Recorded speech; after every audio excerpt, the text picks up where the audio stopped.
Poquito lo que veníamos hablando en el bloque anterior con la gente de empleados de comercio que hizo este reglamento sobre lo que remarcan los supermercados, que en algunos casos la verdad que es muy notorio, algunos productos con 200% de remarcación. Y Silvana nos decía que en Estados Unidos, por ejemplo, la legislación permite poner sobre el precio de que compra el supermercado entre un 7 y el 10%. Y está legislado esto. Acá hay una legislación, ya existe la ley de abastecimiento. Digo, ¿qué hace el Estado? Y no este Estado, el anterior y el anterior, digo, porque esto no es solamente ahora en esta gestión de Cristina Fernández de Kirchner que no hay controles sobre las cadenas intermedias. No los hubo nunca. Bueno, es interesante pensar que si uno mira la legislación comparada, o mira otros países del mundo, especialmente países importantes, desarrollados, con alto nivel de concentración también en la economía, en sus legislaciones se contempla siempre la defensa de la competencia y de alguna manera la previsión para que el Estado pueda equilibrar de alguna manera la diferencia entre los más poderosos y los más débiles, ¿no es cierto?, para que el público lo entienda. De manera que no es una novedad que, bueno, Estados Unidos desde la ley Sherman, famosísima, casi fue, desde esa base después se desarrollaron un montón de otras leyes en distintos países, la Unión Europea, Alemania, Japón, España, el propio México. Es decir, si uno recorre el abanico del mundo, y especialmente el mundo desarrollado, se encuentra con que el sistema capitalista puro, en su esencia, controla. Necesita mecanismos que permitan la eficiencia del propio sistema capitalista. Lo que ocurre es que nosotros estamos en un sistema muy sui generis también, ¿no?, donde, por un lado, aparentemente se podría gozar de todos los beneficios de la libertad de comercio, que es buena en general, de la sana competencia y demás, pero sin ninguna restricción o defensa por parte del Estado de los consumidores o de los sectores más débiles. Y esto es un poco lo que me parece que está en juego, lo que culturalmente me parece que nos pasa, ¿no es cierto?, que estamos como resistiendo no a estas leyes, como bien decía Florencia, sino justamente a un andamiaje de normas que le permita al Estado estar en función del bien común, porque en definitiva este es el punto, que el Estado sea un moderador de alguna manera en función del bien común. Cuando uno ve los abusos que se cometen en la Argentina son muy claros. Yo creo que el trabajo que está haciendo la Asociación de Empleados de Comercio es muy bueno, muy bueno.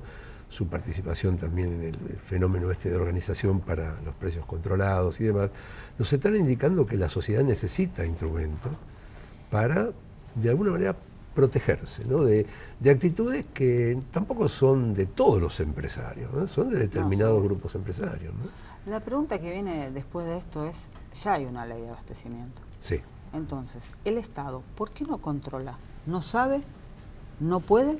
¿O está mordiendo el negocio? Para ser claro, digo, porque si productos se remarcan con un 200%, con un 150%, ¿qué pasa? ¿No lo ven porque no quieren, porque son ineptos o porque muerden el negocio? Yo creo que, no creo que el Estado, la expresión es muy... yo la hice muy simple para que se entienda. Justamente, para que la gente lo entienda. Yo creo que eso es lo que está más distante del tema en el Estado, me parece. Me da la sensación que hay, por un lado, una falta de situación cultural de la Argentina. Fíjate vos que... Sí, porque es histórico. Yo siempre eso lo aclaré, no es de esta gestión, ¿eh? No se controló nunca. Es casi cultural. Fíjate, ha ocurrido algo interesante. El Poder Ejecutivo manda ahora 3 proyectos de ley que no solo modifican la ley de abastecimiento que data del 74, la inicial, pensando que esa ley también tiene la base en una ley de Ilia, el doctor Ilia, del año 63-64. Es decir, un gobierno que todos creo que recordaremos, un gobierno democrático, una persona honorable, el doctor Ilia. Nadie puede tildar al doctor de alguien que provenga de una posición ideológica extrema. Sin embargo, ya en el año 64 la Argentina empezó a desarrollar una legislación que después se transforma en el 74 en la ley de abastecimiento y que duró hasta estos días y que seguramente es la que se va a modificar. Pero tu pregunta es interesante. ¿Por qué no lo ha hecho el Estado? Hay un montón de situaciones donde hay una base legislativa y el Estado no interviene. Lo mismo pasa con algunas cosas de la justicia. Nosotros a veces decimos, no tenemos ley. En realidad las leyes están, lo que falta es la aplicación. Y para que haya aplicación de las leyes, especialmente en materia de defensa del consumidor, de defensa de la competencia, tiene que haber un acompañamiento cultural de la sociedad. Fíjense ustedes lo que está pasando. El Poder Ejecutivo mandó estos proyectos. Yo no sé si son buenos, malos, regulares, si se pueden modificar, no es este el momento de discutir, pero lo mandó. La primera reacción general que hubo de los medios de comunicación, de las agrupaciones empresarias más importantes, de muchos comunicadores sociales, de los que remarcan los precios del 200%. de los que remarcan y demás, fue negativa sin ni siquiera discutirlo. Y la sociedad lo está mirando. No está toda la sociedad pensando, ah, qué bueno, vamos a encontrar un mecanismo de defensa de los más débiles. No es como que hay una valla, un freno. Esto es cultural, yo estoy convencido que es cultural. Además de la imposibilidad del Estado de hacerlo, porque no nos olvidemos que el Estado fue desmantelado también, no nos olvidemos, ¿no es cierto? El Estado del 2001, del 2002. Tenemos años de construcción, no. Podríamos haber empezado hace un tiempo ya. No, yo no estoy en defensa del Estado, por el contrario. Controles del Estado, que son obligaciones. Exacto, comparto lo que vos decís. Digo, no solo que no estoy en defensa del Estado en ese aspecto, el Estado debe cumplir con sus obligaciones, y el Estado, allí donde le falte una estructura orgánica, debe ponerla, la comunidad debe sostener eso. Y lo que ocurre es que no debe quedar tampoco librado a la buena o mala voluntad de un funcionario, que me parece que es donde hay algún tipo de temor, ¿no es cierto? Que quede en manos de un funcionario, con lo cual entonces la cosa se complica. ¿No? Que no sea discrecional. Una más y te dejo. No, yo estoy escuchando con mucha atención. Y es la misma pregunta que hacía antes. Dale. Cuando uno ve esto de los productos con estos niveles de remarcación, 50, 100, 150, 200. El perjudicado no solo es el asalariado, digo, porque ahora donde más impacta el tema de la inflación, la remarcación de productos, es en el trabajador que vive de su sueldo.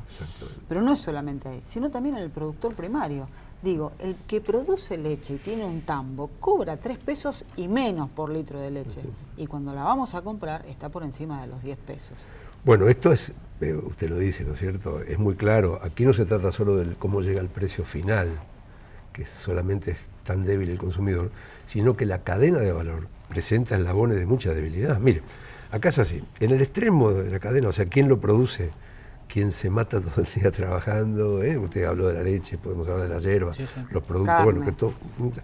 El que está allí, la base, es el que menos cobra. Y el que más paga es el que menos se defiende. Es decir, el que menos cobra y el que más paga son los extremos de la cadena que quedan librados al manejo del resto de la cadena. Y allí, en el medio, hay pequeños y medianos empresarios.